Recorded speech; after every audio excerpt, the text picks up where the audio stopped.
Permíteme hacerte dos preguntas. La primera, ¿crees en Jesús? Muy bien, sí, excelente. La segunda pregunta, ¿crees en el Jesús de la Biblia o en uno que tú te has inventado? Ok, sé que parece una pregunta ofensiva, pero no lo es. Y antes que me respondas, quiero explicarte por qué te hice esta segunda pregunta. A ver, estamos viviendo en una época donde todo cristiano dice creer en Jesús. Porque estamos viviendo en una era donde tenemos demasiada información acerca de Jesús. Encontramos sermones por doquier, en las redes sociales, tenemos acceso a aplicaciones de la Biblia, hay iglesias por todos lados, pero eso que pudiera ser una bendición también puede ser tremendamente peligroso, pues comenzamos a nadar en un mar de confusión, y por ello creo que debemos tomar en serio las palabras del apóstol Pablo cuando dice allí en 2 de Corintios 11, 3 y 4. Escucha bien. Dice, pero temo que como la serpiente con su astucia engañó a Eva, vuestros sentidos sean de alguna manera extraviados de la sincera fidelidad a Cristo. Porque si viene alguno predicando a otro Jesús que el que os hemos predicado, bueno, y el texto continúa. En este párrafo en especial, el apóstol Pablo confronta con ironía a la iglesia de Corinto por tolerar a falsos maestros que promovían un evangelio distorsionado, un Jesús distinto, mientras menospreciaban su autoridad apostólica. Entonces, quiero detenerme en esta expresión, porque si viene alguno predicando a otro Jesús, fíjate, no dice otro Dios, dice otro Jesús. Es decir, es un Jesús que se hacía pasar por él, por el Jesús de la Biblia, que conserva su nombre, pero no es el Jesús que predicó Pablo. Y lo peligroso es que hoy está ocurriendo exactamente lo mismo. En muchos lugares se está predicando a, comillas, otro Jesús, cierre de comillas.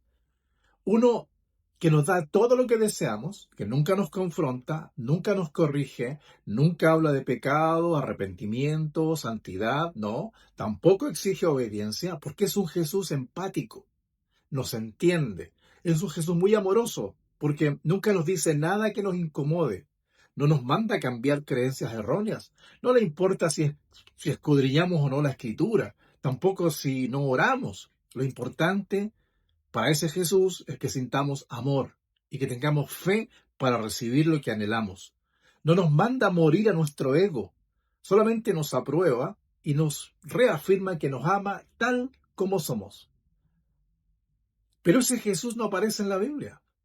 Es una mera proyección de nuestros deseos, una versión, yo diría, domesticada y humanizada del Rey del Universo. Y lo demoníaco es que es una forma sofisticada de idolatría. Piensa en esto.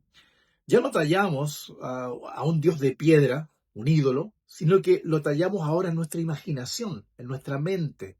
Es un ídolo mental disfrazado de cristianismo.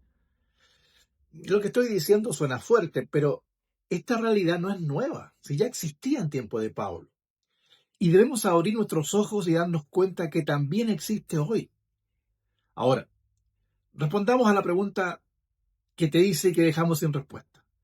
¿Crees en el Jesús de la Biblia o en uno que te has inventado? Para estar seguros de que no estamos creyendo en un Jesús inventado, debemos ir a la Biblia y confrontarlo justamente con los falsos.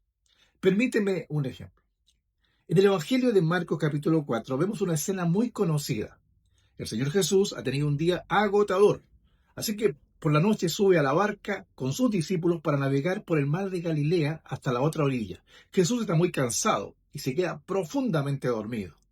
En la mitad de la travesía se desata una tormenta tan feroz, tan grande, que los discípulos pensaron que se iban a hundir.